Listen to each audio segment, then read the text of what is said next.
today. Hello, everybody.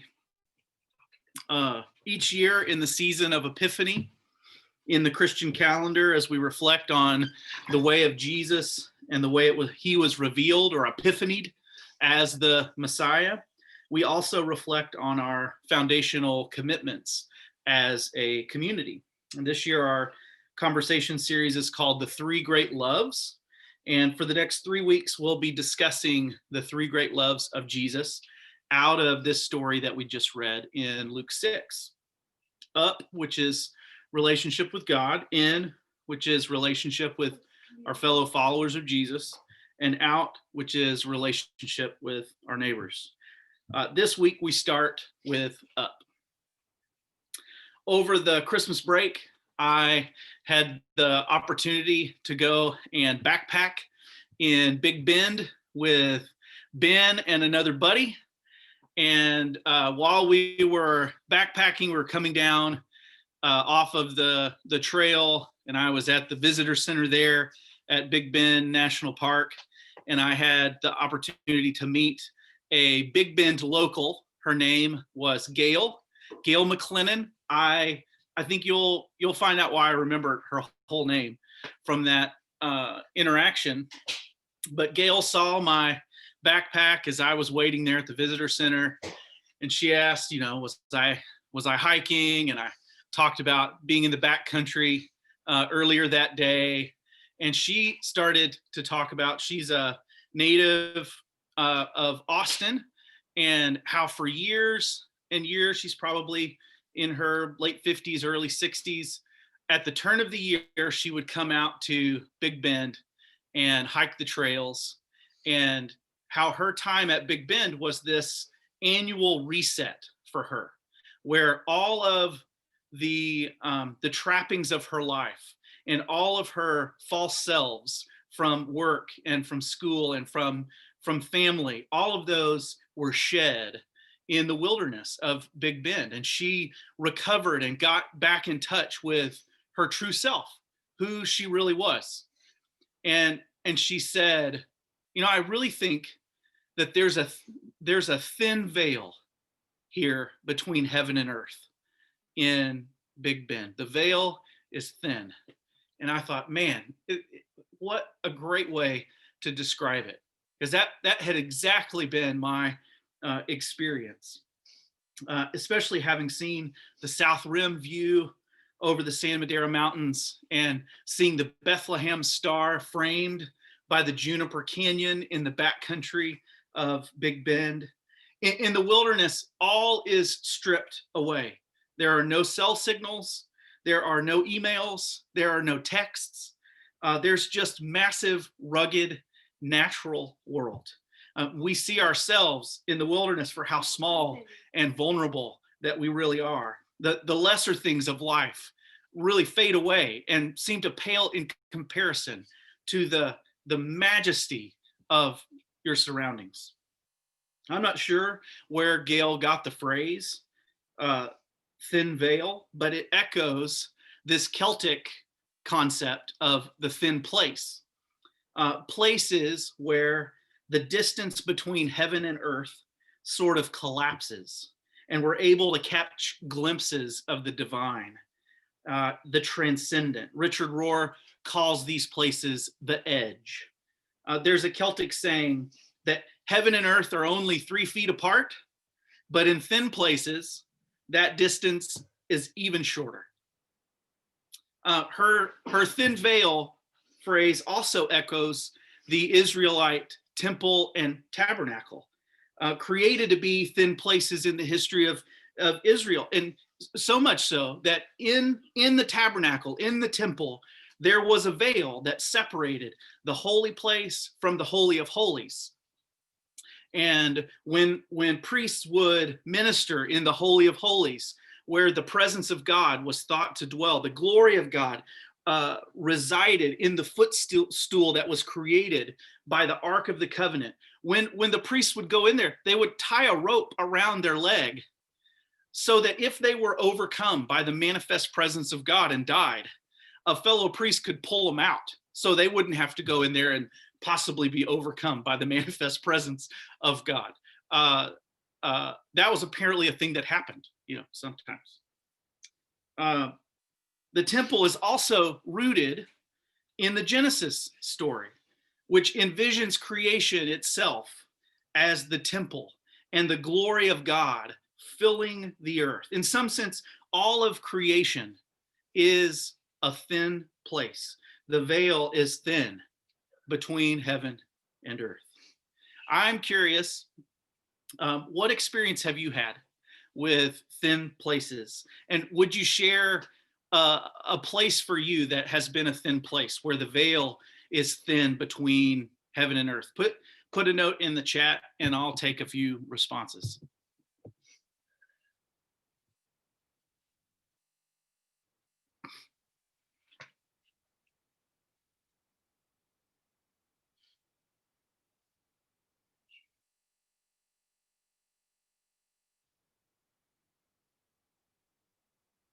Sarah Walker. My two meets. When we lived in a Celtic place, the Isle of Lewis, it was very like the beaches, the mountains, the kind of just the isolation of it. Like you just felt like you were on the edge of the world, and that God was out there on the edge of the world. That's what I remember. Wonderful, thank you. Kara Wilson Garcia. I think for me, it's more, it's not like nature.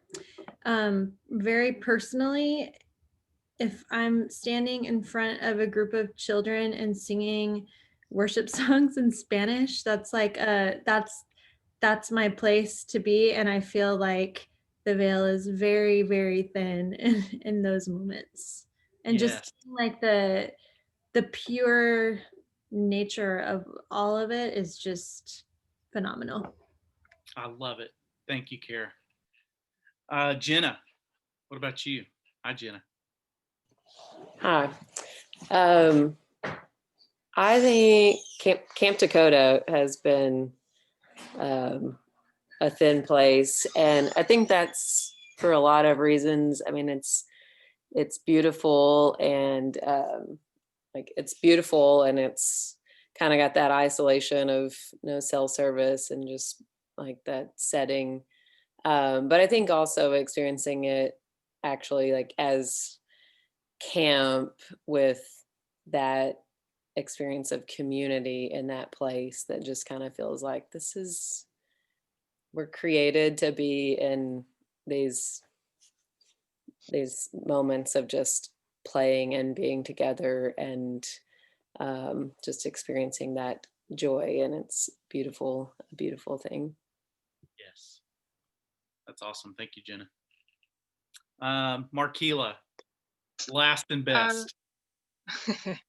I would say for me, it doesn't happen all the time, but I've had experiences in contemplative worship where I feel like I'm touching heaven, that I know I am sitting on earth, but I feel God's presence so heavy, so real, so strong, that he gives me the songs to sing, he gives me the words to speak. And I know that in that moment, I am right there on the cusp of touching the very nature of heaven. Those are beautiful moments for me. Word. Thank you all for sharing. Not too long ago, I watched a documentary about James Baldwin called "I'm Not Your Negro." James Baldwin was a prominent voice, last century prophetic voice, alongside of Malcolm X and MLK, kind of pointing out the realities of white supremacy and systemic racism. And before his death, he wrote 30 pages of a book that was unfinished and then turned into this documentary. And at one point in this documentary, he talks about post-slavery, the response of whiteness to the other and the Black community was, Jim Crow segregation. And the response of whiteness was to separate itself, both so that it minimized interactions between cultures and communities, but also so that whiteness wasn't privy to the inequities and the injustice and the hardship of the Black community. And James Baldwin says about this, addressing white folks, you don't know what's happening on the other side of the wall because you don't want to know. Last week, after rioters stormed the Capitol, many carrying Trump and Christian flags, one of my friends made the observation, it's as clear as ever that there are two worlds in existence in our country, and that those worlds are worlds apart. These are the thick places in our world, places where transcendence is obscured, places where veils become walls of segregation and dividing walls of hostility. In our story for today, Jesus goes to the mountain to pray, and he spends all night, and it seems like at the mountain in this time of prayer, he gets some clarity about who he's going to invite to be his apostles. 12 of them he ends up picking, surely a symbol of the 12 tribes of Israel. And when you zoom out in the Gospel of Luke, you can see that this moment of Jesus in prayer was part of a bigger pattern, because he would regularly retreat to deserted places to pray. It was this regular rhythm for Jesus that I'm sure on one very simple level was just a part of good boundaries for self-care, to buffer himself from the demands of the crowds upon him constantly. Two of Jesus' prayer times, as I looked at this larger pattern in Luke, really caught my attention in a way that they hadn't before. The first was at his baptism in Luke 3, the story we discussed last week that Ted led us in. And as the story goes, Jesus was baptized, and while he was praying, the heaven was opened, the text says, and the Holy Spirit descended upon him in bodily form like a dove. Jesus' prayer created a thin place between heaven and earth. The second occasion is in Luke 9, and Jesus takes Peter and James again up onto the mountain to pray. And the text says, and while he was praying, the appearance of his face changed, and his clothes became dazzling white. And then Moses and Elijah show up and chat with Jesus in this transfigured experience. Once again, Jesus's prayer ushers in a thin place between heaven and earth. Thomas Kelly is a well-known Quaker teacher, and he has this fabulous little book about prayer called A Testament of Devotion. And in it, he describes two levels of consciousness. The upper level has to do with everyday activities and plans and discussions and concerns, interactions, the things that we see and think about that are right in front of us. And then there is this deeper level where we commune with the presence of God within us, what Kelly calls the light within, where we find the center and the ground of our being. This deeper level we access through prayer.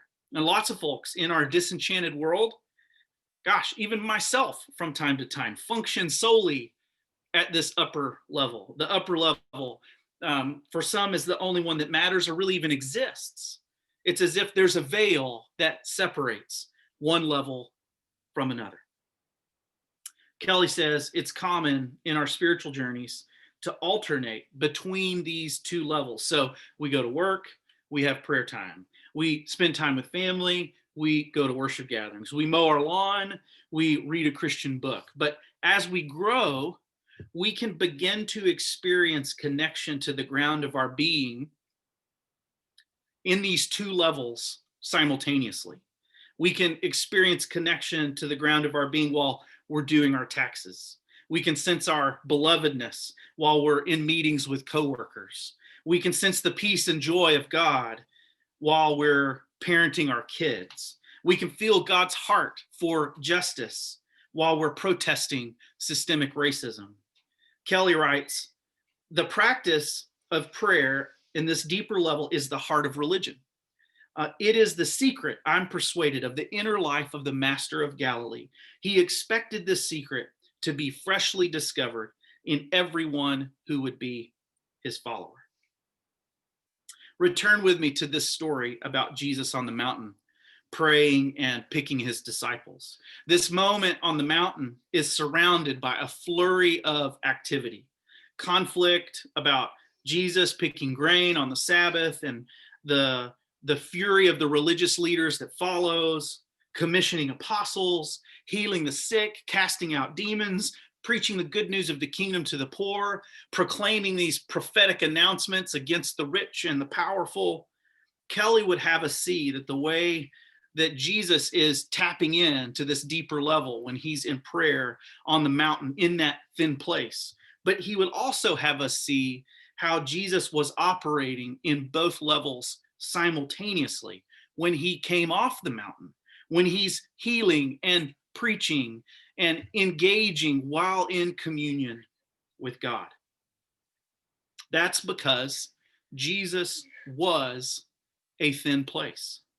The Gospel of John tells us that Jesus, the Word of God, became flesh and tabernacled among us. Jesus' body was a thin place where heaven and earth came near. In this thin place, the deep level of communion with God is what funded his vision and power for the upper level of everyday life and activity. Thomas Kelly tells the story of John Woolman, the Quaker tailor of Mount Holly, New Jersey, who resolved that he would make space to learn how to dwell at this deeper level of consciousness in the thin place. And Kelly writes, in this sensitizing before the inward altar of his soul, John Woolman was quickened to see and to attack effectively the evils of slaveholding, money loading, and wars upon the indigenous people. John Woolman's inner life made possible his outer life of justice work. And without this kind of center in our own justice work, in our own lives in the upper level, we will become exhausted and cynical. This is why contemplative prayer is so important, not so that we can feel righteous and holy about the time that we spent sequestered in our prayer closets, but so that we can sustain participation with God in the world for the sake of justice and righteousness. Whether we are protesting, whether we're parenting, or whether we're going to a pride parade, which is what several of us did a couple years ago. There's a group of moms and supporters of the LGBTQ community called Hug It Out, who organized a group of people to go to the Pride Parade in Oaklawn in the fall of 2018. Now, I believe Jen Reese and maybe Beth Wise spearheaded a group of us to go from Storyline and just to be in solidarity, to offer mom hugs and dad hugs and pastor hugs. I bought a Hug It Out shirt, and it has a big rainbow on it on the front, and I wore it to a worship gathering where we met at Willie B. Johnson Rec Center on Sunday before the parade later that afternoon. I remember Miles praying for us during mission prayers as we would go out and praying for our beloved friends in the LGBTQ community.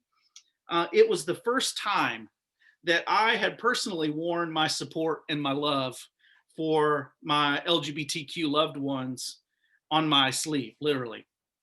And I'll admit, I was a bit nervous about it. I was kind of wondering if I would get accosted by someone in public on the way to the parade or out and about. And then I realized maybe I'm getting a tiny slice of perspective of what the daily lived experience of our LGBTQ friends might be. After the worship gathering, we went to Whataburger and, as a group, and we got a bite to eat. The cashier behind the register was a short black woman, and she took my order and peered across the register underneath her Whataburger visor, and she glanced at my shirt, and then she looked at our group. And when I had finished my order, she just inquired. She leaned in and said, "What are y'all doing?" And I explained, "Well, we're on our way to the Pride Parade, and we're trying to show our support for our friends in the LGBTQ community." And she left her place behind the register, and she came around the counter, and she stood in front of me, and she wrapped me up in this warm embrace. And she looked at me and said, "Thank you. Thank all of y'all for what you're doing for us." And I was undone. I mean, we hadn't even gotten to the parade, and I was undone because my first thought was, I just met with God. I just encountered the presence of God in the middle of that Whataburger, in that thin place. Here I was thinking I was going to go and be a hospitable presence. And what do I find but to receive the hospitable presence of God? And that was just a foretaste of the thin place that we would experience the rest of that day in the Pride Parade. That woman at Whataburger was a thin place that day where the veil between heaven and earth were thin.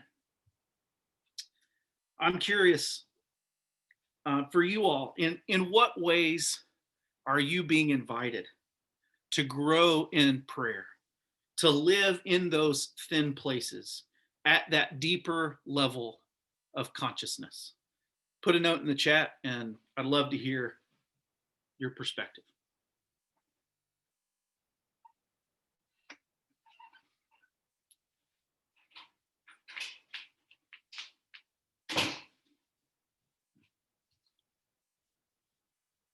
Nope.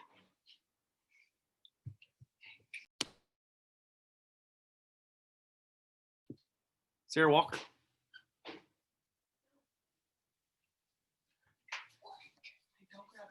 Yeah, I was just going to say that just connect kind of what we did this morning in our safe place meditation with what you're talking about. That sometimes when we think about connecting with God, or when we think about things being a thin place, for some of us it can be scary because we believe that the presence of God is going to be judgmental. Or even like you, when you're wearing your shirt and you're like, I'm afraid I'm going to be judged for this, and then instead you are loved for it. I think for a lot of us, we have that expectation of thin places with God, that when we enter a thin place where God is, he is going to judge us, he or she or however we, and that we don't want to live in that lower level. We are afraid of that lower level of consciousness, like what you're talking about. And just connecting it, that part of what we did this morning is cultivating a safe place in our mind over time where we can welcome that presence of God, and where we can feel that loving presence of God, because that's the part that's really there. But I think some of us have trouble feeling it right away. Yes. Thank you for sharing that, Sarah. That's a real obstacle to the contemplative life, and it grieves me because it's not the folks who are triggered by the prospect of thin space. It's not the fault and the blame. The culpability for that does not lie within them. It lies in environments and leaders and cultures that have been really harmful and that have created imagination about God that is unsafe. Essentially that God is out to get you at the end of the day. And who would ever want to enter into that deeper level if what they were going to find was a monster. And so, yeah, there are real obstacles and barriers to push through, and it requires great courage and grace to find the God who is belovedness and who is the essence of love. And yeah, it's a challenge. Lord have mercy. Thank you for sharing that. Val, what about you? For me, I think one thing that I've been trying to do that helps me is basically like an awareness of what I'm doing. So rather than just sort of like going through the motions of like, you know, waking up, going about my day, running errands, taking Eloise to school, whatever it is, trying to be actually like present and aware of what I'm doing rather than thinking about what all I need to do or what I've got. And it's sort of like a slowing down in my mind. And I find that when I do that, I think about things differently. Like I often think about how like Ben talks about like, you know, life being lived in like the small things, or like God being there in all the small things. And that really helps me. And then another thing that I like to do is I like to go on runs around my neighborhood. And I like to use that time to just like, for me, I always like when I think of the word pray, I always think of like a traditional prayer, like talking out loud, like, dear God, blah, blah, blah, blah. But to me, like my runs are like a prayer now because I just notice everything around me. Like I notice the houses or who's out and about or what other people are doing. And it's, I don't know, I feel like it's like noticing God all around me. Your stories remind me of a fellow in, I think, 16th century known as Brother Lawrence, who has a little book written about him called Practicing the Presence of God. He was a dishwasher in a monastery, and his great spiritual breakthrough and his gift to the contemplative tradition is that he learned to just pay attention and be mindful while he washed the dishes.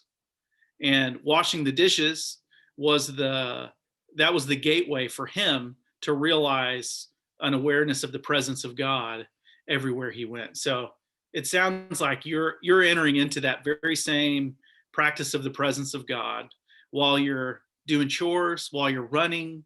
And that's exactly the kind of the simultaneity of the two levels that is so beautiful. Closets are great for prayer, but they're not relegated to closets. Prayer goes with us everywhere. So thank you for demonstrating that for us.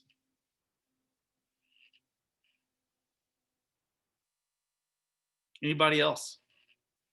Any straggling comments out there? Yes, Ben. I was tempted to when you asked the question, I thought, okay, I should say something about fight against racism or homophobia or for these big things that you have to you have to be grounded to fight. But I found myself, as I was thinking about the question, coming back to the work of parenting, and for me and Jen, as we transition into parenting adultish children, which is just miserable. Everybody enjoy them when they're kids. It's awful when they're older. And those of you who know my kids, like, they're really amazing human beings. Hey, Jordan. You're not awful, Jordan, of course. Our kids are really amazing, and but it's so hard, and all my anxiety and fear about them potentially growing up to be big jerks often translates into me just being a jerk to them as a parent. And so the work of being present in really small things, conversations, texts, to be aware of myself, to be aware of who they are, like I keep coming back to how like my hopes for my influence in the world has gotten increasingly smaller over the years. Um, that I want my kid, like at the end of the day, when I die, I want my kids to know they're loved. Um, that's what I care about. Um, and so now I'm just a rambling mess of a dad who's just talking about stuff. So that's my answer to your question. Thank you, Ben. I don't know, it's good to make sense of it. No, I love it. Thanks for your vulnerability and sharing that. And thank you all for the way you've helped to fill out this message and the conversation and the Word of God to all of us. And bless you as you open yourself to connect to the deeper level. And as you open yourself to that deeper level, may you find more love and grace and courage and joy and peace than you ever expected you might find there.